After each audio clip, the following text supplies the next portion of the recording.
pense, aussi en éveil, dans la mesure où, d'abord, j'ai un parti pris, je n'ai rien lu sur le spectacle, je n'ai pas regardé les vidéos qui sont sur le site du théâtre, donc je suis là sous l'effet tout à fait surpris, agréablement surpris.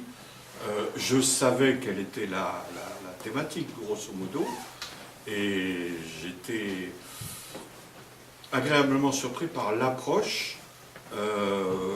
Je pensais que c'était une pièce didactique, comme on peut en voir souvent, et là j'ai été pris dans le jeu, parce qu'il y a un côté ludique, je ne sais pas si l'expression est appropriée, du début à la fin.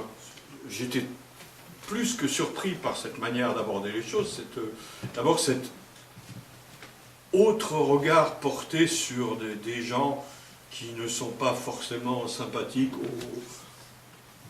à ma personne, qui sont des policiers, mais qui, là, ont un côté humain, ce qui les rend beaucoup plus terribles, parce que si on a... l'histoire se termine, comme c'est annoncé d'ailleurs, en rentrant ici, par un accident, voire un meurtre. Alors est-ce que c'est un meurtre? Oui, c'est un meurtre, c'est pas un accident. Donc ce qui m'a frappé, c'est cette contradiction de l'approche entre des êtres humains.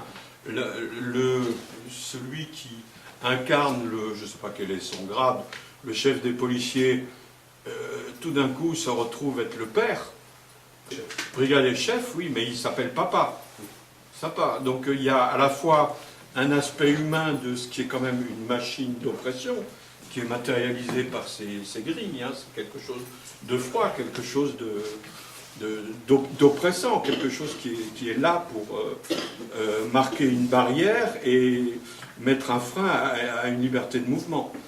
Il y a tout ça, il y a plein de choses qui sont contradictoires dans ce travail, qui font réfléchir. C'est pas du tout, c'est tout sauf manichéen. On n'est pas dans une démarche manichéenne où il y a la méchante police, quelle que puisse être sa fonction répressive dans notre société. Et mon propos n'est certainement pas de la minimiser, mais ça nous fait réfléchir sur... Voilà, et le poète aussi. Le policier qui devient poète, et pas n'importe, qui ne lit pas n'importe quel poème aussi.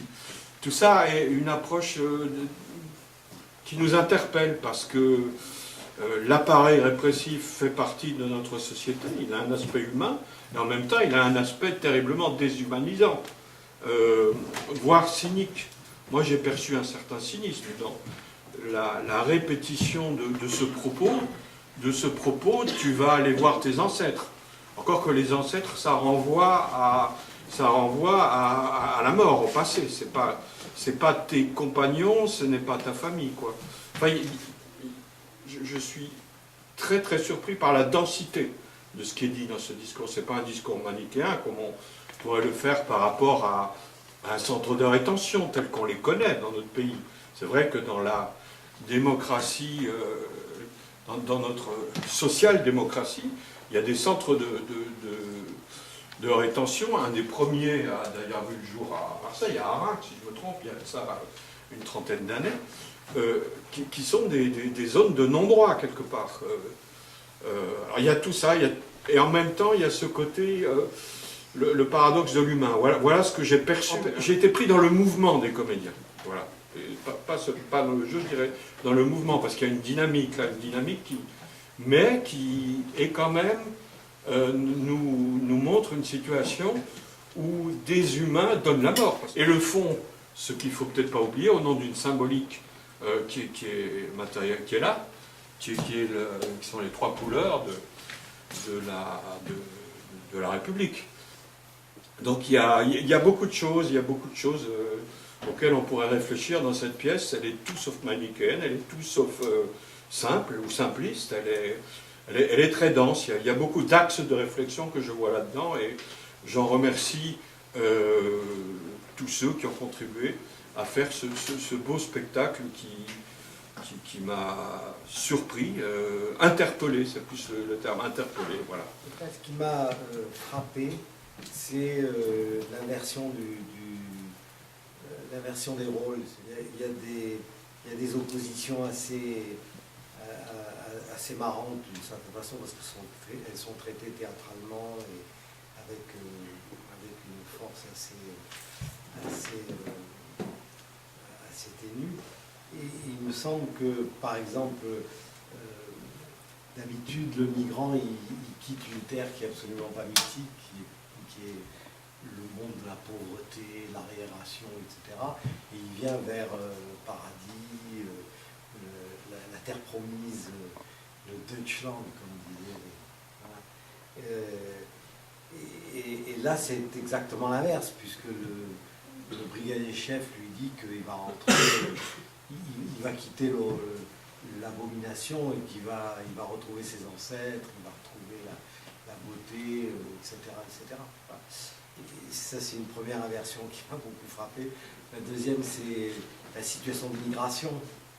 Elle est inversée. Là aussi, on est dans l'inversion des choses, c'est-à-dire qu'en fait, on n'a pas affaire à des gens qui viennent et qu'on empêche de rentrer, mais des gens qui sont rentrés et qu'on vire, qu'on expatrie, qu'on rapatrie, comme il dit d'ailleurs, c'est une expression curieuse parce que le terme de rapatriement, il a été utilisé à propos de l'Algérie. C'est un peu bizarre. D'ailleurs, en Algérie, on a rapatrié des gens qui n'avaient jamais vu la France de leur vie. Dont la majorité d'entre eux n'étaient pas d'origine française, puisqu'ils étaient espagnols, italiens, tout ce qu'on voulait, mais très peu étaient français d'origine. Donc cette expression de rapatriement est intéressante parce qu'elle inverse la problématique. Et puis il y a une troisième chose qui m'a frappé dans l'ordre de comme ça des oppositions. C'est le vrai fantasme que représente un commissariat où on lit du Baudelaire. Alors ça, c'est bien, c'est très bien de voir un flic déclamer Caïn et Abel. Bon, ça, c'est pas mal, c'est bien. C'est de l'ordre du rêve, c'est de l'ordre de l'art. Voilà, c'est peut-être de ça dont on pourra débattre tout à l'heure. À quoi sert l'art et à quoi sert le poète dans la société d'aujourd'hui.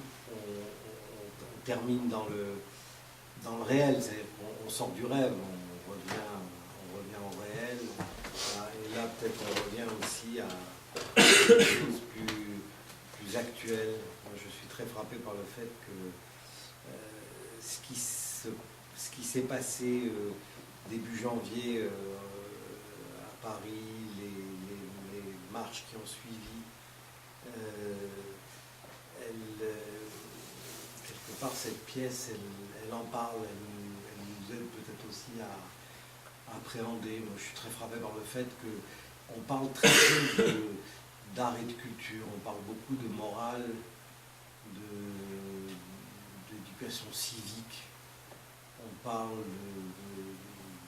bien sûr de sécurité, de police, on parle de beaucoup de choses, mais on parle très peu au fond de culture à propos de ce qui s'est passé. Or, on a peut-être oublié que les dessinateurs étaient des artistes. D'ailleurs, on les a enfermés dans un statut de journaliste qui n'était pas tout à fait le leur. Et puis, en même temps, on a mis en avant toute la problématique quelque part de la pièce, hein, la question de la migration, les statuts et les rôles qui changent, etc. L'exclusion. Là, on parle d'une exclusion vers l'extérieur, mais on a aussi des exclusions internes. Voilà. Je sais pas, et puis c'est pas inintéressant aussi qu'il y a ce fameux drapeau dans cette pièce. Peut-être que le 11 janvier, il était brandi pour dire autre chose, pour dire quelque part qu'on aimerait bien avoir des flics qui déclament du Baudelaire. Voilà. l'égalité, la liberté, la fraternité, c'est aussi ça. Quelque part, c'est de la poésie. Là. La Révolution française, elle n'a pas fait que de la politique, elle a fait aussi du symbolique.